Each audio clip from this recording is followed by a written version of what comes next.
हरियाणा ने गुड़गांव को छोड़कर दिल्ली के साथ अपनी 3 तरफ की सीमाओं को बंद कर दिया है। गुड़गांव में भी पास के साथ ही एंट्री है और इसकी वजह से दोनों तरफ के लोगों को काफी परेशानी हो रही है।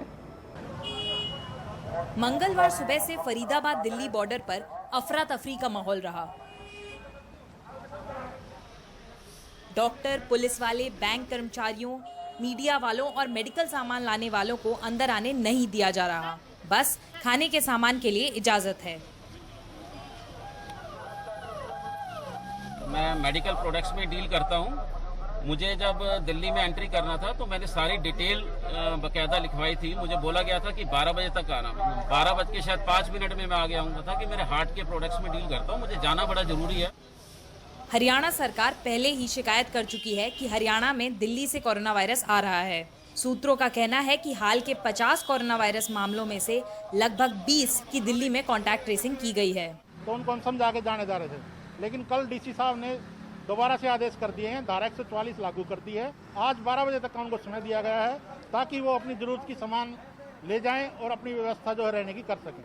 हालांकि कुछ मामलों में छूट भी दी गई। 5 महीने की गर्भवती सोनाली कुमार को पुलिस वालों ने जाने दिया। मेरी वाइफ अभी प्रेग्नेंट है, 5 मंथ की बेबी है और मेरा अपॉइंटमेंट है फरीदाबाद में, तो जरूरी है जाना और दिक्कत हो रही है, कुछ प्रॉब्लम है, इंटरनल प्रॉब्लम है बेबी का। एक तरफ दिल्ली और यहाँ से चंद कदम की दूरी पर फरीदाबाद, लेकिन कोरोना ने दोनों शहरों के बीच फासला इस कदर बढ़ा दिया है कि वर्दी वाले वर्दी वालों के सामने जंग लड़ रहे हैं कि उन्हें शहर में घुसने दिया जाए। हालत ये हो गई कि लोगों की पुलिस से बहस होती रही, झगड़े हुए, लेकिन किसी को आने नहीं दिया गया। हमारे पास सेंट्रल गवर्नमेंट का पास था और आज मैं ऑफिस गया था, वापस आते समय ये सिचुएशन है। किसी को भी जाने के लिए वापस जो है अलाउ नहीं कर रहे हैं। कई जगह पुलिस वाले ही पुलिस वालों से बहस करते दिखे। दिल्ली फरीदाबाद बॉर्डर से मुकेश सेंगर के साथ सुकीर्ति द्विवेदी। हरियाणा दिल्ली बॉर्डर सील होने की वजह से न तो दिल्ली फल सब्जी की सप्लाई को जाने दिया जा रहा है और न ही दिल्ली से फल सब्जी की सप्लाई को आने दिया जा रहा है, जिसके बाद दिल्ली की आजादपुर सब्जी मंडी में बुधवार को हरी सब्जियों की सप्लाई प्रभावित हुई। आजादपुर मंडी के अध्यक्ष आदिल अहमद खान के मुताबिक आजादपुर मंडी में सब्जी और फल मिलाकर आज लगभग 5000 टन आवक रही। लॉकडाउन के बाद से मंडी में आवक लगभग 7000 से 8000 टन तक दर्ज की जा रही थी। हालांकि वर्तमान में मांग के अनुपात में सब्जियां और फल उपलब्ध हैं। आदिल अहमद खान के मुताबिक मंडी के अंदर सब्जी और फल के दाम सामान्य रहे, किसी तरह की कोई बढ़ोतरी नहीं दर्ज की गई है।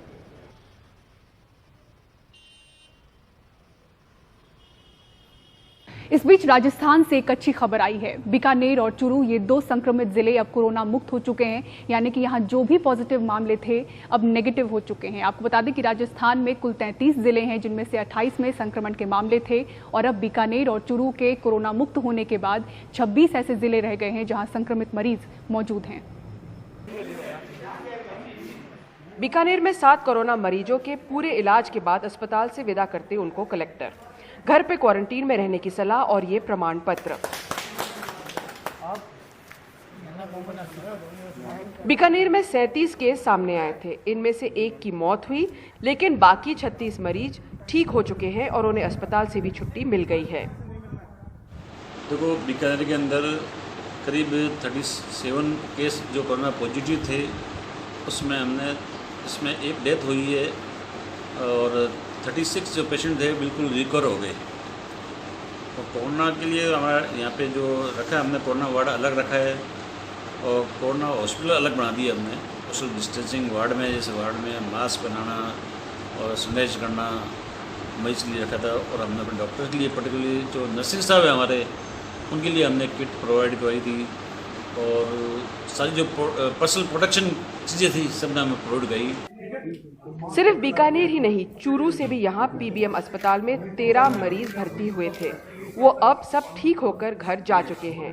चूरू राजस्थान का दूसरा जिला है जहाँ 14 केस आए थे और सब ठीक हो चुके हैं।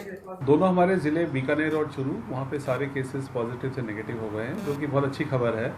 और राजस्थान में जनरली रिकवरी रेट भी काफ़ी अच्छा है, नेशनल एवरेज से भी ऊपर है। राजस्थान देश में कोरोना केसेस में चौथे और कभी 5वें नंबर पे रहता है, लेकिन राहत की बात यह है कि यहाँ ज्यादातर मरीज वेंटिलेटर पे नहीं हैं और अब तक प्रदेश में हुए 2393 केसेस में से 781 कोरोना से मुक्त हो चुके हैं। जयपुर से हर्षा कुमारी सिंह, एनडीटीवी इंडिया।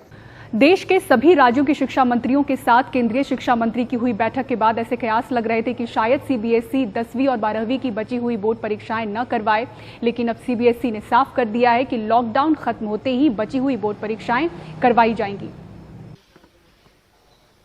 देश में कोरोना के चलते 3 मई तक लॉकडाउन किया गया है। ये हालात उस वक्त बने हैं जब सीबीएसई की कई परीक्षाएं बची रह गई थीं। अब लगातार बिगड़ती स्थिति और हालातों को ध्यान में रखते हुए अभिभावक और बोर्ड परीक्षार्थी एग्जाम और रिजल्ट को लेकर चिंता में हैं। लेकिन बुधवार को सीबीएसई ने ये साफ कर दिया है कि सीबीएसई बचे हुए 29 विषयों की परीक्षाएं कराएगी और सभी को तैयारी के लिए 10 दिन पहले सूचित भी किया जाएगा। लॉकडाउन का हम वेट कर रहे हैं कि जब भी लॉकडाउन खत्म होगा हम अपने पेंडिंग एग्जाम भी पूरा करेंगे और हम अपना इवैल्यूएशन करके बच्चों का रिजल्ट भी देंगे।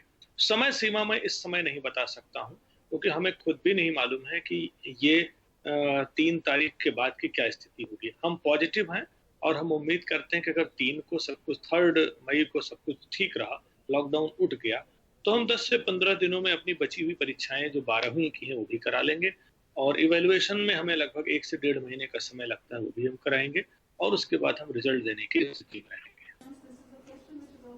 दरअसल मंगलवार को केंद्रीय शिक्षा मंत्री रमेश पोखरियाल निशंक के साथ बैठक में दिल्ली की शिक्षा मंत्री मनीष सिसोदिया ने 10वीं और 12वीं की परीक्षाएं ना कराने का सुझाव दिया, जिसके बाद अफवाहों का बाजार गर्म हो गया। दिल्ली के शिक्षा मंत्री सिसोदिया ने 2 प्रमुख सुझाव दिए थे। 10वीं और 12वीं की बची हुई परीक्षा कराना संभव नहीं, इसलिए इंटरनल आधार पर ही बच्चों को पास किया जाए। अगले साल के लिए समूचे पाठ्यक्रम में कम से कम 30% की कमी की जाए और जेईई, एनईईटी जैसे दूसरे शिक्षा संस्थानों की प्रवेश परीक्षाएं भी कम किए गए पाठ्यक्रम के आधार पर ही ली जाएं। लेकिन जानकारों की माने तो पिछली परीक्षाओं के आधार पर मूल्यांकन से 12वीं की परीक्षा दे रहे छात्रों को समस्या हो सकती है।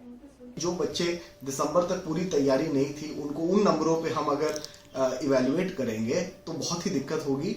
और दूसरी चीज ये है कि पहले भी सीबीएसई ने जब पेपर लीक हुआ था तब भी अप्रैल में कराया था, जून तक रिजल्ट दे दिया था, तो अभी ऐसी कोई हाई तौबा नहीं मची है। सीबीएसई को इंटरनल एग्जाम्स के बजाय होम इवैल्यूएशन को पॉजिटिवली देखना चाहिए और जून के बजाय जुलाई में हो जाएगा, इससे कोई नहीं फर्क पड़ेगा। दूसरा, जो जेई मेन को अगर हम रद्द करने की बात कर रहे हैं और बाद में करने की बात कर रहे हैं, उसमें तो बहुत नुकसान हो जाएगा। इस साल बच्चों का ईयर 0 डिक्लेयर हो जाएगा, इससे तो डिप्रेशन और ये बढ़ जाएगा बच्चों में।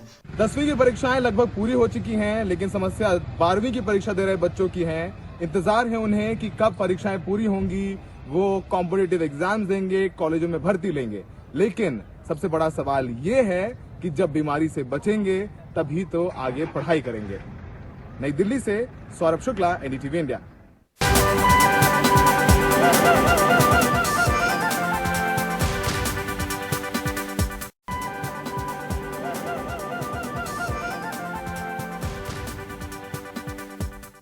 कोरोना वायरस की वजह से आर्थिक संकट बड़ा होता जा रहा है और निजी क्षेत्रों से जुड़े कर्मचारियों की मुश्किलें भी। श्रम मंत्रालय की ओर से जो ताज़ा आंकड़े जारी हुए हैं उसके मुताबिक करीब 1 महीने में ईपीएफओ से 13 लाख लोगों ने अपने पैसे निकाल लिए हैं। छोटे छोटे काम धंधे से लेकर बड़े बड़े उद्योग तक बंद हैं। इसकी सबसे ज्यादा मार कामगारों पर पड़ी है। नतीजा सबसे अनमोल बचत पर पड़ा है। बड़ी तादाद में लोगों ने अपने पीएफ अकाउंट से पैसे निकाले हैं। श्रम मंत्रालय के मुताबिक पिछले करीब 1 महीने में कर्मचारी भविष्य निधि संगठन यानी ईपीएफओ ने करीब 12.91 लाख दावों का निपटारा किया है। इनमें प्रधानमंत्री गरीब कल्याण योजना पैकेज के तहत कोविड-19 से जुड़े 7,40,000 दावों का निपटान शामिल है। इसमें प्रधानमंत्री गरीब कल्याण योजना पैकेज के अंतर्गत 2367.65 करोड़ रुपए के कोविड दावों सहित कुल 4,684.52 करोड़ रुपए शामिल हैं। दरअसल कोविड-19 महामारी से लड़ने के लिए मोदी सरकार ने प्रधानमंत्री गरीब कल्याण योजना पैकेज के तहत ईपीएफ से विशेष निकासी की सुविधा जरूरतमंद कर्मचारियों को दी है। ये दिखाता है कि कर्मचारियों में आर्थिक अनिश्चितता किस तरह बढ़ रही है।